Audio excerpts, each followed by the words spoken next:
Осветен е и поставен крстот на црквата Свети Димитрија во село Таринци, општина Карбинци.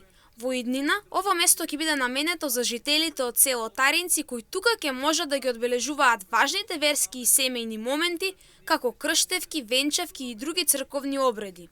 Поставувањето и осветувањето на крстот се одржа на празникот Преображение Христово, еден од големите православни празници кој се празнува на 19 август и има посебно значење во православната христијанска традиција.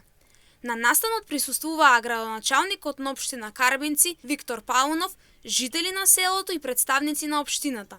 Инаку, црквата Свети Димитрија се уште не е осветена, а по низиното осветување се очекува храмот да биде ставен во функција и да стане место за молитва, верски обреди и собирање на верниците.